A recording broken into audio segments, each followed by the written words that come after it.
Yo, what is going on, guys? It is your boy Kimbo here, and it's time for another epic Bakugan Evolutions episode review. So we got episode 4 here. I actually legit woke up, laid in bed for a little bit, and then I'm like, you know what? It always takes me like an hour to even get up, because just how my brain is. I just be laying there. I don't know if I'm the only one, but, it takes me like an hour for my brain to actually calibrate, even after waking up.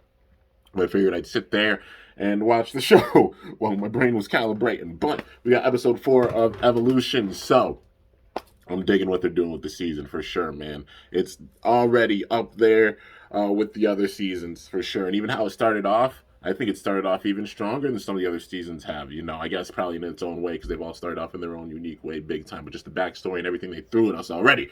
But episode 4, we're at the academy, and Marlo Faustus himself is up teaching, and they're all sitting in the class. Dan passed out; he's sitting there sleeping, and then Marlo noticed. He's looking up like, "Oh, looks like somebody's, not too entertained with this lecture, but that's fine because we'll be learning something very special today."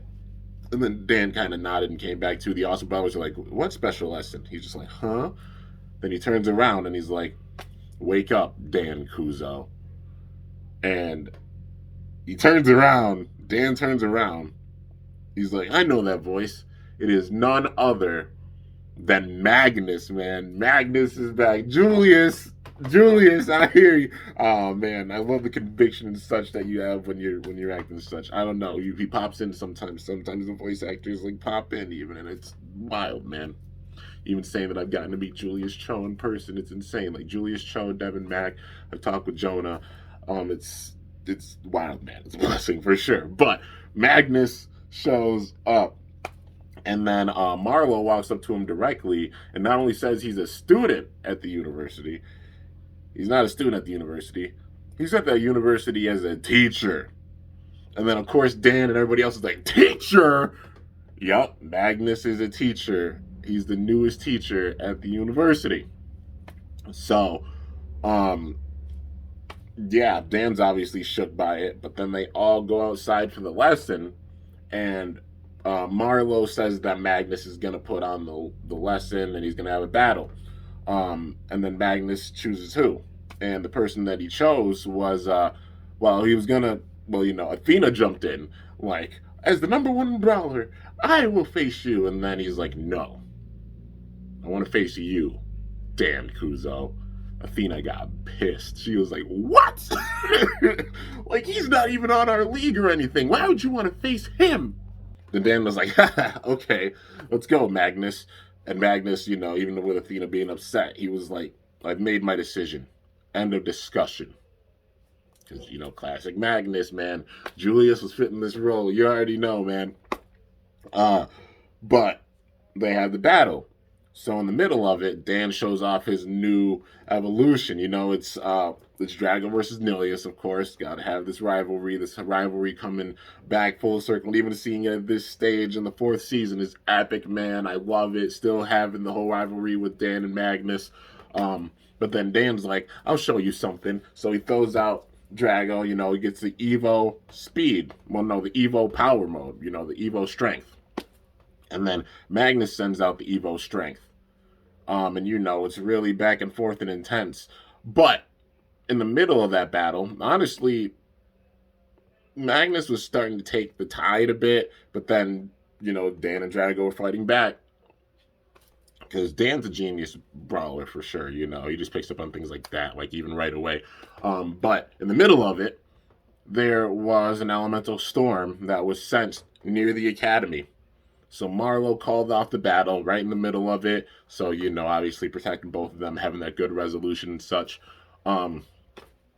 And Dan's like, "Really? In the middle of the battle?" But then he gets the elemental brawler. So the elemental brawler is confirmed. So Callie, who was in the class with Shun, she's an elemental brawler.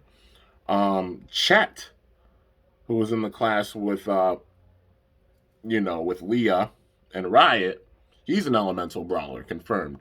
No wonder they both. Well, Callie's the chill one, honestly. And then Chet's the definite kind of more stuck up one. No doubt, like preppy, like stuck up kind of vibes with it, but he has the strength. It shows he's a part of the elemental brawlers. And then of course, Athena. So they're all going off. Magnus says, I'll go too. And then Dan and the others offer, they're like, we're the Awesome Brawlers. We can help out. And they were just like, no, we'll take care of this. Well, Athena was like, we'll take care of this. You can sit this out. And then obviously Dan being really frustrated, like, you know, now I'm frustrated because they can't go and help out because Marlo himself said, you're not ready for that level yet.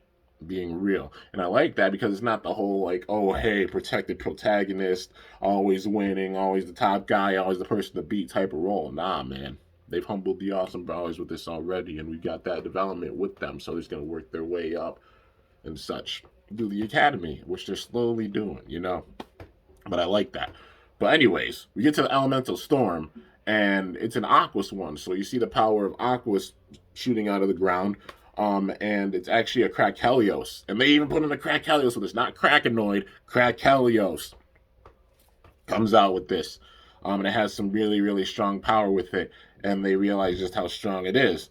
Even Athena, Chet, and Callie are having trouble against it. On the real, they're like, it's so fast and so powerful. But Magnus jumps in the middle of it. He sends out Nilius. Well, first he's mastered it. There's different levels with this, you know. So one of the levels being the nanogon. He sends out the nanogon first, and his nanogon is Widow. He has Widow, the spider. So yeah, he sends that out first, and then he also has Nilius in the strength mode right away, like the power mode right away. And then he sends Nilius back, and then even like Widow, and Magnus gets a new core, and they're all like, "What is that?" And then he sends out Nilius again. Nilius speed, so it's speed mode, evolution speed. So there's different levels to this, man. There's 3 different levels. It doesn't seem like one's greater than any of the others. It's just depending on the situation, you know. Having the nanogun there as backup in case you're sitting there in like a battle with more than one opponent. Having the strength mode if you're having an opponent that's trying to use raw power in order to mirror that. And then also the speed mode if you have an opponent that's sitting there with crazy, crazy speed that's going around too quick for you to even see, the speed mode for that. Now, Magnus, at least at the time of this, is the only one that has mastered speed mode because nobody else even knew what that was. But with his speed mode, he managed to even outspeed Krakelios, use that power and such, and take it down. And then also, they laid out the gate card because the gate card creating the matrix. That way, nothing else gets damaged. But then, the matrix itself from the gate card started to swallow up the storm. And then, Marlo got the gate card after it was all done, and it was like hot, like really hot from all the power and such. So it's given it got trapped. Like, the gate card helped it to like contain it. So Magnus won it, and he's like, it's been contained. And even Athena's like, what power? She was shook. And even Dan and the Awesome Brawlers went up and were like, what was that power? What was that? And Magnus said straight up, Nilius speed mode. In order to keep up with opponents that are really fast, you have to know speed mode, And then Marlo explained how Magnus was the only one that's mastered speed mode. And then obviously Athena's sitting there frustrated, the Awesome Brawler's sitting there frustrated, they're all sitting there frustrated. And then Magnus is like, if we would have finished our battle, Dan Kuzo, I would have wiped the floor with you in speed mode. And honestly, the way that he even contained that storm by himself, honestly would have shown it. So they're showing how strong Magnus has gotten, man. It's really cool seeing that. So, one thing I like about it, if you notice the power mode, for Nilius, if you saw the episode, it switched to the colors, like how it was for the Platinum series version. So the Platinums, it seems like they're having represent a lot of the bays in the power mode. So Platinum Power Up Pack, the Platinum mode being their power up form for a lot of the Bakugan. I don't know if I said base, but Beyblade Bakugan, I do both. But the Platinum mode, the Platinum series, the version for that being like the power mode for a lot of the, Bakugan. And then there's going to be the speed mode for some of them. Not everybody's going to master speed mode, it seems like. It seems like some people are going to learn about like the power mode, and then like certain brawlers will learn about the speed mode as well. And those that can master the nanogon, the power mode, and the speed mode, to really show. But yeah, so it ends up basically with that. And I like how they really showed it, like how there's the different modes and such. So you got speed mode Nilius, which is definitely a different design. It's a new design for this season, which they're gonna probably release that a little later in a later wave. So they'll have like the speed mode, they'll have the power mode, um, you know, but yeah, so then we get to the next part of the episode, and it's Dan sitting there training with a Jeet, and he's trying his damnedest to get speed mode, like to learn speed mode. He's like, if Magnus can do it, I can do it too. And he keeps launching the power mode, and it keeps going to strength or power mode. And he's like, why?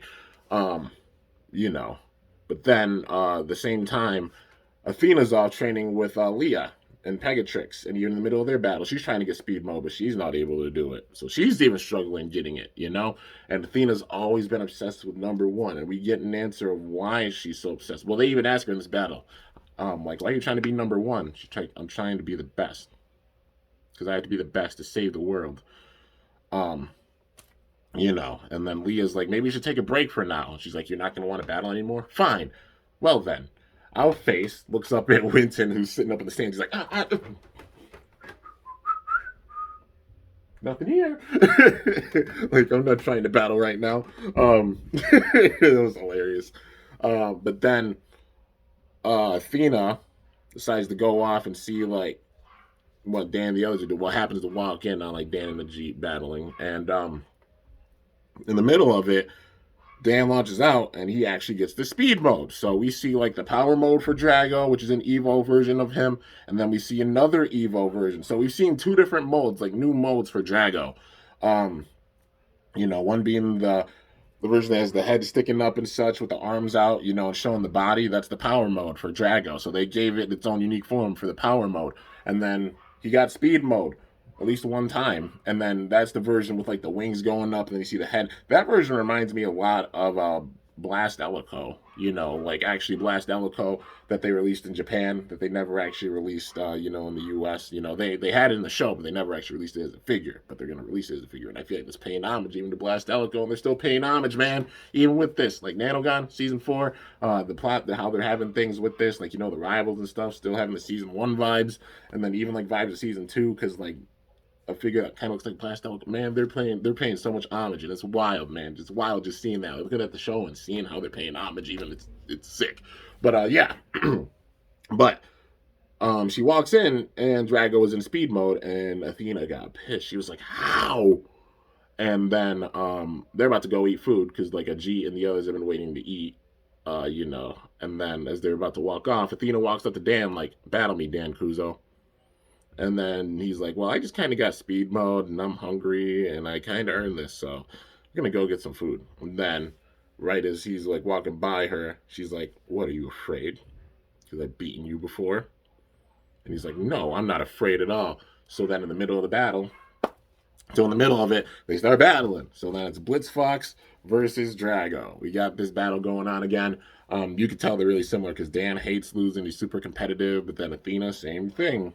Honestly, like she's trying to be number one, and they're both Pyrus brawlers, like literally like twins, same demeanor and everything, But yeah, but then we get a backstory with Athena a bit, and she's like, I am in the middle of the battle. Dan was trying to do speed mode, but sent out power mode, and then Athena thought that he was messing around with her, like, you're really just underestimating my power, and he's like, no, that's not it at all, but then she was starting to get pissed. She was getting really mad, and then she sends out her, sends out Blitzfox. It's also in the strength mode, when trying to send out speed mode, and then she gets super frustrated, and this is where things get interesting. Well, in the middle of this, they give a backstory for Athena. Athena, it was kind of a given. She's always been that studious kind of brawler.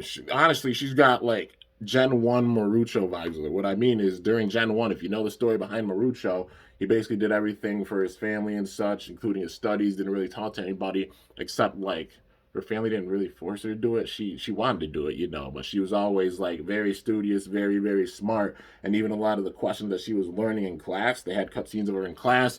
She would go up and say, Professor, this is too easy. And then the students are like, oh, here she goes again. Like, always the brainiac, like the smart kid that a lot of people are just like, nah, man, and then don't want to be around her. So she didn't really socialize with anybody. But then one day, Marlowe Faustus visited her school and put on a lecture, and she got like over the moon. She was really excited because she understood everything, because just being a brainiac. And then she runs up and talks to him afterwards, and this is how they met. And she said how she's a big fan and how she memorized a lot of like the lessons and stuff and all of his books, and she knows them by heart. And then Marlowe himself said, I see you having a big role in helping out with the future of the world. When the time comes, would you be willing to help? And then she's like, yes, of course. And then they shook hands. And then ever since then, she's always tried to be number one in everything she did. So honestly, like a mix of like, if you're a Beyblade fan, Julian Konzern and like Marucho vibes, Julian Konzern, but then like Bakugan first gen Marucho, like a hybrid of the two, trying to be the best at everything. Um, but then getting to that point where just like don't have that many friends or such, because you're so studious and stuff. But yeah, it was really interesting seeing that and getting that backstory with her like that. I'm like, okay, sick. We're getting that development here with Athena, and we understand why she's trying to be number one so bad, because she's always been super studious. But in the middle of it, she's like, I have to be number one, and tries to send out Blitzfox in the speed mode, goes out in the power mode, and after that, she gets uber pissed. And this is where things got really interesting. Her eyes were glowing yellow. And everybody's like, whoa, what? Because she was getting like heated. She's like, I have to be number one. She was like consumed with it.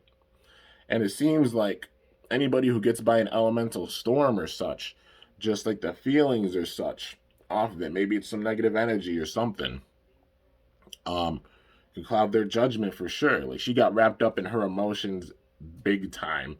And her attacks were getting a lot more wild. Same thing with Blitzfox. Even Blitzfox's attacks were getting wild because they were in the middle of that storm. Maybe it's remnants of the storm rubbing off on them and just being enhanced by their strong emotions and such. So if you're not careful, this is why you have to have a disciplined mind with it, going into the storm to be careful. Because if you're not careful, you can go wild and get sucked up in all the emotion and everything with it. And your power can go rogue or wild, just like how those Bakugan power did, like how Krakelios' power went wild with that storm. So it makes sense, like, going through university and stuff. It's about, like, that's why they have the meditation class. It's all coming together, man, all these different lessons. So you're ready to go out in those storms. And if you're not fully ready, even Athena at this point, any of them at this point, these storms are going to be something even crazier than thought because they're getting stronger. It's a given. Like, over time, they're going to get even more stronger, too. If you're not ready for them, it could be big trouble. But, yeah, dude. So, in the middle of it, like Athena and Blitzfox are going bonkers, man. They're going wild just with their power attacking Dan and Drago. And honestly, Dan was getting creamed at this point. I'm not even gonna lie. Like Dan and Drago just like, what's going on? Like what's come over you? Trying to get her to calm down, but nothing's working. But then Magnus sees it. He launches in Nilius, and one hit manages to take out Blitzfox. And then afterwards, Athena comes too, and then Leah and the other awesome brawlers go up to her like, "Are you okay? Here, I'll help you up." Um, and then Dan talks to Magnus like, "What was that?" And Magnus said, "If you're not careful, you'll end up just like her." And then turns away and walks off. Because that's how it gets to the power. If you can't contain that power, you have to contain that power. That's why all the classes are important, like the meditation, having the right calm and state of mind and such going in with that. Because those storms won't play. They'll try to switch up your mentality or stuff and get you to get wrapped up in your own emotions and stuff. They even showed it with season 2, how they were having all the trials and stuff. Mainly for like Dan, all those trials that he had to get through. It's like that on an even crazier level. You know what I mean? Like, yeah, they're even still having to implement, like, elements from, like, previous seasons spilling over into this one, even with these new elemental storms. It's really cool seeing that. But then we get, like, a little fast forward. Athena's sitting on the steps, and then Leah and the other awesome brawlers are sitting there, and they talk to her. Leah asks Athena if she's okay. She's like, yeah, I'm fine now, but I lost control of my power. Like, I lost control of my emotion. And then Blitzfox even admitted, like, she lost control of her emotions as well. But yeah, and also the backstory of Blitzfox. It was after Athena actually met Marlowe. That's when the elemental storm started up. And then in the middle of those storms, Blitzfox showed up, like literally popped out of one of them. And then they both swore to like be the strongest, you know. And they had that bond, and ever since then they became partners. So that's how they even became partners. So they put in a lot of backstory just that episode alone. Like they're putting in a lot of the details already, dude. But yeah, so you know, after like uh reconciling with with Athena, uh Leah's sitting there telling her like how you and Dan are really similar. He's just like Dan's not that's not his style. He wasn't trying to like hold back or anything. He just couldn't control it himself. And she was noticing that like because they're training and trying to get speed mode but couldn't get speed mode out. He was using the strength mode. And she basically just told like how Dan's super competitive in nature and hates losing, and how him and Athena are really similar, you know. I mean, they are really similar for sure. Their demeanors, both being pirates, brawlers, and stuff, yeah, more similar than maybe even they realize or will admit. You know, they're both hella competitive in nature for sure. And that's why they butt heads so much when they're by each other. You know, they're both trying to be number one, but both trying to get stronger. You know, and then she just walks up, but Leah also made her realize, like, and told her, we're all here for the same reason, to get stronger for these elemental storms and to help, like, save the world and such. We're all here to get stronger with that. Like, it's obviously, like, friendly rivalry because going into school and stuff, and you obviously get wrapped up in that. But there's a bigger picture here. The elemental storms, they're going to get worse over time. One just hit right by the campus. Over time, it's going to spill over and get worse because the energy is going to go even more wild. But also, in the middle of it, with the episode with Magnus, Marlo Faustus had his hand over his face, like laughing, like, marvelous. I've had kind of feelings about Marlo Faustus with how his actions have been. He's been so quiet, and then we see his big time, like, first display of actual emotion besides just being a scientist or professor. It was like with that kind of laugh with his hand over his face. I'm like, I said before, like at the very beginning of this, I thought it would be an ironic thing, like if Marlo ended up like turning evil over time or such, something happening, and I'm starting to get those vibes a little bit. I'm like, did I call it? I don't know. Is he gonna start getting evil? I don't know. Just how his demeanor is, it's got me kind of feeling sus. He's acting a little sus with that laugh. But yeah, overall, really digging how they're even starting off the season, how this episode was. The full just jump into the season was honestly epic. All these like events happening, the storytelling and stuff, and all the different modes. It's making more sense as you watch along, and yeah, it's sick, man. Like everything makes sense as you're going along, but then they're explaining things that much more with even each episode. So now having like a speed mode, power mode for strength situations, the nanogon for situations where you're taking on more than one opponent, speed mode for opponents that are fast as truck boy, is making full sense with this. So we're probably going to see like speed power mode maybe for like Pegatrix and the others. Maybe they'll achieve this too. Maybe the Awesome Brawlers will all achieve this. They'll master like power mode, speed mode. They're all getting their nanogon now, so maybe they're going to have an arc where they're focusing on all of them getting like their power mode, like their strength mode, at least for the other Awesome Brawlers, and then like speed mode as well for the other Awesome Brawlers, Or maybe it's like Dan and a few select others that can do the speed mode. Maybe all the Awesome Brawlers can use power mode. Some of them can use speed mode. They'll probably be able to use like both, but just develop that over time, So they can all go battle the elemental storms. We'll have that big time build up. But overall, I'm really enjoying how they built up this season so far already, man, with all the events. But anyways, guys, that's going to do it for the episode review. I'm digging this season big time for sure. Excited for the Platinum Bakugan that are going to be coming. Excited for like the speed mode Bakugan that we'll be getting. How many we'll be getting, not sure. At least Nilius and Drago for sure. Maybe a few more. But yeah. Anyways, hope you all enjoyed. Let me know your thoughts in the comments. If you enjoyed, be sure to slice that like button down below. Let me know how I did. If you're new to my channel, definitely be sure to subscribe for some epic content because I upload daily. And if you haven't already, be sure to ring that bell by my channel name to be notified whenever I upload a video. So yeah, guys, till next time, it is your boy Kimbo signing off. See you guys later. Thanks so much for watching. Till then, stay awesome and Bakugan Brawl. I'm up out of here.